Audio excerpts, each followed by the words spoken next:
G'day, friends and fans. Welcome to an interview with Phoebe Xavier. I'm your host, the author, David Applegate, author of the books The Boyhood Arcade, Power Games, and Into the Elves Mound. Before I begin, I'd like to remind you that this channel is sponsored by people like you, the viewing audience. First, I'd like to thank the patrons who make this video possible. Second, please share the video. Let people know we're here. Now, today's guest is Phoebe Xavier, writer on The 13th Moon, Volume 3, indie comic. Phoebe, please introduce yourself to the audience. Hi, David. My name is Phoebe Xavier. I am the co-founder and editor-in-chief of the underground indie comic book brand named 123 Go Publications. This is my beautiful young little kitten named Buckaroo Banzai. He decided to hop in my lap for the interview. And yeah, I'm here to promote 13th Moon Volume 3, and it is a Halloween anthology. It features 6 horror stories from a variety of different creative teams. We've made 2 of these so far.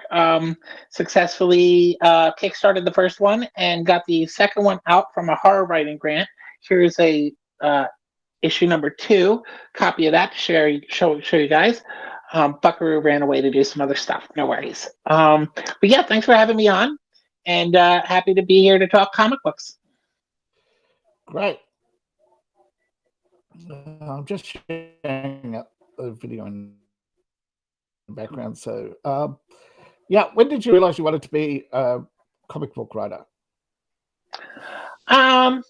I actually, maybe like in the mid-90s, I dropped out of university, and I wrote a bucket list of other things to do in life if I wasn't going to complete my degree in English and history. And write comic books was definitely on there. So after pursuing a career in music for a while, I, in my early 40s, turned my creative energies over to comic books.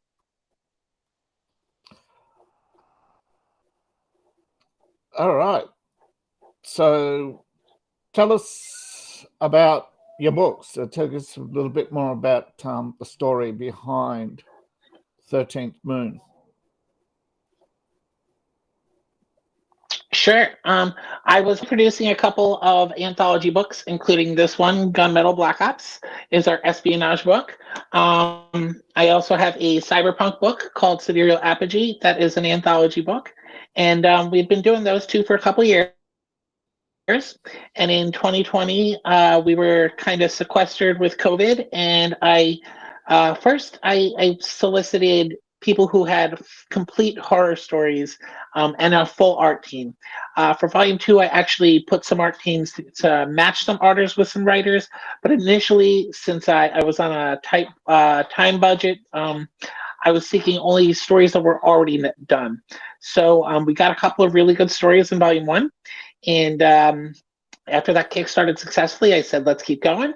And Volume 2 had, I think, let's say 6 stories and 66 pages. And this time around, it is 6 stories and 60 pages. And the first one must have been 52 pages. Yeah, so they're all 50 pages or more. They're all horror themed, and we call it our Halloween horror anthology or our spooky season horror anthology. But only one of the stories so far has actually taken place on Halloween. More just the theme is horror. Oh, it's all horror, isn't it? Or cyberpunk is it cyberpunk? Is it action, or is it also theme horror? Because they do overlap. Oh, okay. So my cyberpunk book is a separate entity, and it is mostly just cyberpunk stories. The espionage book is not really horror, although some of the cyberpunk overlaps with the espionage. 13th Moon, though, is dedicated to horror. Right. I skipped. I admit I didn't have much time because last night I had videos to do, so I only got to skip over. But great artwork. That's mostly what I focused on when I was. Thank you. Yeah, I noticed I suppose it's a style I would describe as pumpkin patch. It's a comic book style with the pumpkin, the blacks, the purples, the pumpkin patch theme, I suppose, of Halloween. So very interesting artwork indeed. Oh, cool. Thank you. What preparation? Yeah, we work with a variety of very talented artists. Yeah. I saw a long list there. That's why I said one of there. You worked with quite a few people there. What preparation went into this? It's a big undertaking. Yes, each time it is absolutely a lot of work. Usually I get a script or a paragraph pitch proposal, and I will take a look at the script or the pitch and decide which parts of it I like, or if I don't like it at all, I sometimes have to refuse a pitch. But I will work with what I like about a story, and as an editor, then I will kind of try to coach my artist or my writer in the direction that will get it to a publishable, perfect kind of stage. And so that involves a little back and forth between me and the writer. And then we'll send it off to an artist once we have an artist hired for each particular story. And then I get them back, and I have to, for most of them, I have to letter. I'm the letterer on almost every story. And then some of them, sometimes I have to send off to a colorist, because I sometimes work with just a line artist that then needs a color. And also then I have to work on the order that I want to place them in. And we have our intro and our outro pages. So I have to get them done by Juan. Manuel Almiron is my artist on those. And get those pages colored. Do the interior cover is where I list my credits. And then on the back cover is where I sort of do a dedication or explanation with a little bit of additional artwork. So I'm doing all that layout as well. I do the editing, some of the writing, most of the lettering, but also then the actual book design of how it all gets laid out, and sort of the graphic design that goes hand in hand with doing that inside cover and doing the back cover. So yeah, it is a lot of work. It takes time, but half of the time I'm just waiting to get the story back. Like once I know the script is in the hand of an artist, then it could be a month or two before I see any of the pages. And set a deadline in September usually, so that I can finish the lettering all by Halloween. Sweet. Because a lot of people, they don't know what goes into a comic book. You have your line art, you have your coloring, you have your text, and of course then you have your cover and the blurb. Yeah, it all comes together to spectacularly at times, but it's much tighter writing than a book. And a lot of people don't understand that it's very tight.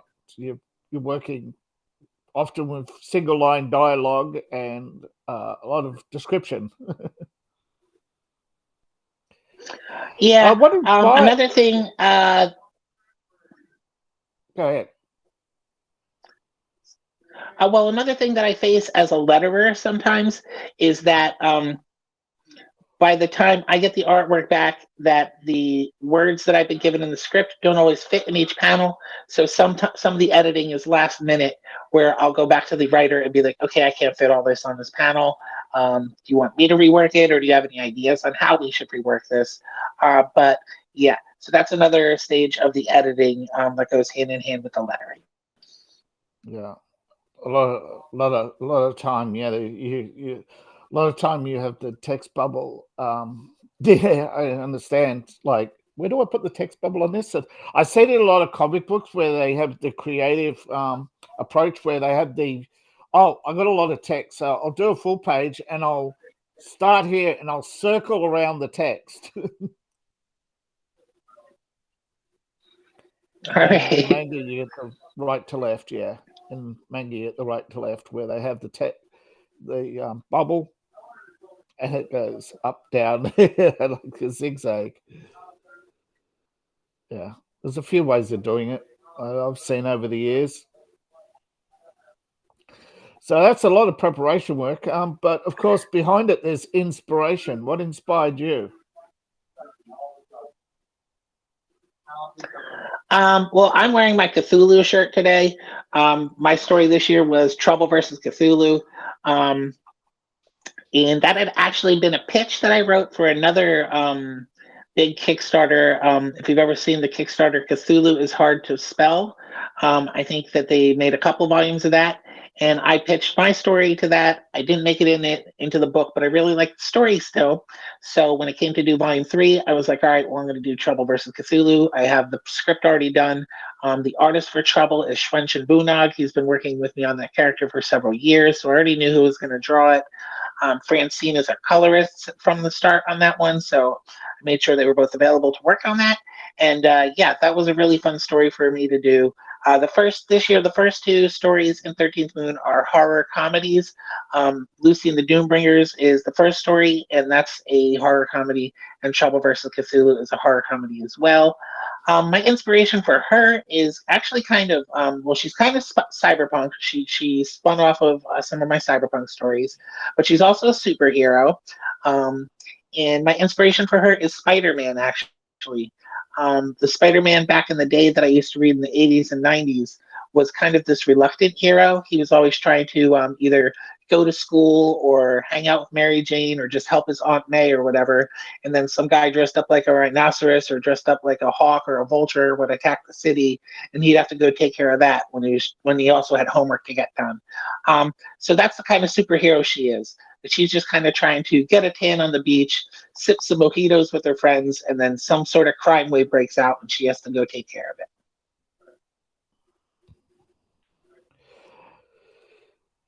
Wow. I come across a lot of. I did tabletop role playing stuff, and I come across a lot of Cthulhu. So I wouldn't say I'm an expert or well read on Cthulhu, but I know how big it is, and it's an amazing work of inspiration there. The whole concept of the elder gods, the voices in the head, the endless time loop traps. The slow decay of the mind through promises broken. Lovecraft really did a number on people's head. He tap danced on sanity. And well, not to make light of mental illness, but I'm just saying, from the horror perspective, sanity is a big thing in the Call of Cthulhu. I take it, is that your favorite writer? Or you have another? Yeah, I think he was a little crazy himself. I couldn't relate.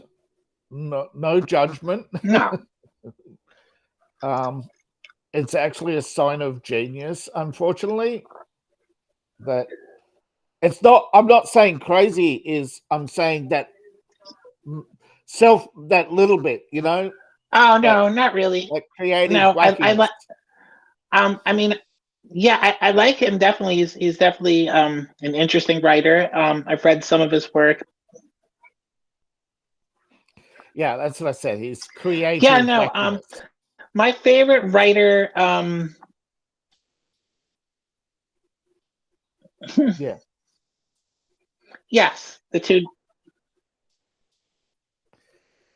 All right. There's a bit of a lag there. I apologize. Or I think. Yeah, a bit touched or affected. Yeah, I get it. Yes. But no, Lovecraft is not my favorite writer. Okay, who is? Yes, my favorite writer is at the moment is William Gibson. I consider him the master. He is what got me into cyberpunk. Yeah, he invented it.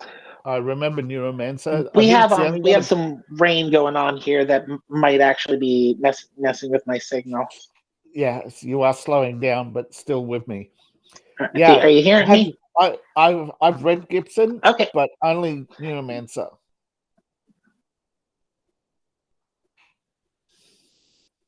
And you're still with me? Oh, yep. Okay, you're slowing down, but you're still with me. So Oh, okay. I've definitely read all of Gibson's work, and Gibson. Okay, cool, cool, cool. So, yeah, William Gibson is my favorite writer overall.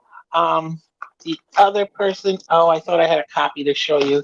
Um, the other person that I've been reading lately is Borges, from Argentina, the inventor of magic realism, or the predecessor of magic realism. That's what I've been reading in the past year. I'm on my third Borges book right now. He's inspired one of my latest short stories.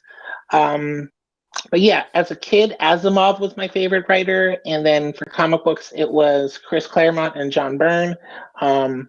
But yeah, science fiction has been mostly my favorite genre through my life. And so that's how it was easy to get into cyberpunk. But also, yeah, superhero stuff. I'm into all that as well. yeah, I Should I grew up maybe with like reload? Do you think that? no. It'll just kill the stream. It's a pro. Once you're on, you're on. You know. Oh, oh, okay. Yeah, it's a problem that you can't control your speed. That's so if it falls below minimum, you'll start to see circles. There's nothing I can do about it. Now, what advice would you give a new Okay. writer? A new writer, I would say grow thick skin, because the most important thing as a writer, to persevere, is to withstand rejection. Is that for 20 pitches that you put out that you're going to get rejected on, you'll land that one that you get accepted on. So definitely grow thick skin, and secondly, write every day. Even if you can only squeeze out a couple sentences or a paragraph, consistently write. You will get better, and it's like exercising a muscle. The more that you write, the easier it's going to become, and the more natural it becomes to you. So if you can't, most people aren't going to be able to write a novel the first year that they start writing, but the more consistently that you do write, the easier that stories will come. Yeah, I think a lot of people don't understand. I think they think because you're just sitting down and thinking that there's no exertion, and it's oh yeah, I'm just typing, that's easy, and then like that, and then Yeah, and then or I like the even ones where they said if you have. I write for an hour, so it should take me an hour to read, and I'm like, what do you mean that it took me 5 minutes to read? Yeah. And even if you have like two or three good scenes aren't going to be your whole story. So, yeah, you need like the interconnecting tissue that connects those scenes, and you need like a little bit of suspense, and or, things like foreshadowing, things like good switches, good reveals. So yeah, it's definitely not as simple as just like, oh, I have this idea for a character that'll do this thing. And you're like, well, that's just a paragraph. That's not quite a story. Yeah, I mean, I think the first pitch and I think the second pitch, like 5 minutes, is just the blurb that you'll put on the back of the cover. And you've got to keep that in mind. Exactly. Yes. That some writers, they actually do get a block when it comes down to, geez, what's the blurb for my book? And it says, well, that's the original idea. Now, a lot of people do find writing stressful. Yes. Not everybody, but how do you cope with stress? I would say it's more stressful when I don't have ideas. The writing itself is, once I get into it, it's a lot of reading, research, and flipping back to my Word document and typing, or even copying and pasting stuff out so that I can like whittle it down to what's useful. But beer and weed, I cope with stress. Sometimes I'll have to take a break and go watch some TV, go watch a movie for inspiration. But yeah, those would be my three main coping mechanisms. One of the most common is beer. There you go. No judgment there, considering I got a beer belly. No worries. No worries. No worries, indeed. But I always tell people, but beer is food.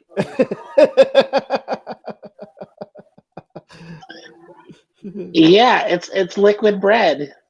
Yes, that's exactly right. What do you like to do when you're not writing?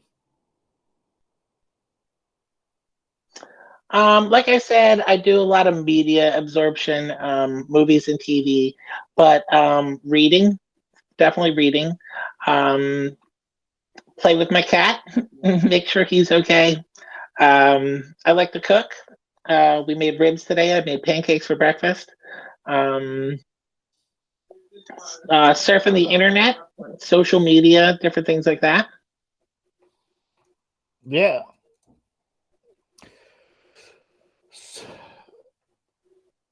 So, final pitch for 13th Moon.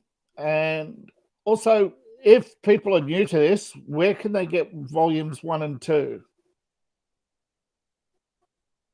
Oh, yeah. Okay. Well, right now on the Kickstarter, I don't know if the Kickstarter is linked on this page or what, if not, Yeah, but you can it's search linked. Kickstarter and it'll be listed under 13th Moon. Okay. Okay, cool. If you go to the Kickstarter, there are a couple of rewards that offer those first two volumes. You could either get them in a digital package, that'd be just the PDFs, or we have a reward tier called the catch-up package and physical catch-up package, which means catching up with volumes 1, 2, and 3, and you get a slight discount then on what they would cost you otherwise.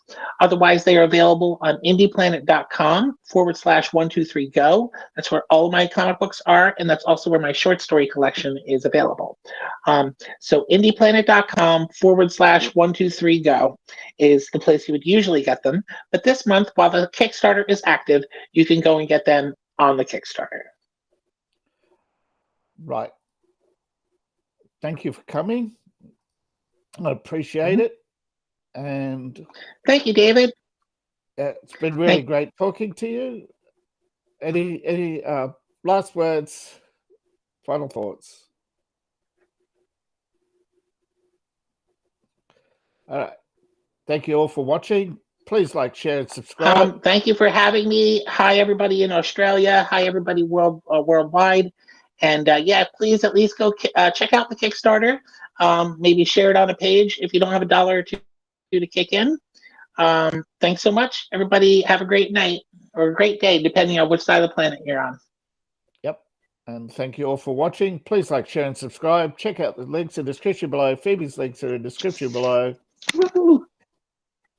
I'll get you to send me the other link so I can add it. And you can support me on Ko-Fi, Future Fantasy, one word. Or on my Patreon, my writing Patreon, David T. Applegate, one word. My RPG Patreon, Future Fantasy, one word. All my links are in the link tree in the description below. Buy my books, buy my merch. Please and thank you. I shall see you all in the next video. Bye for now.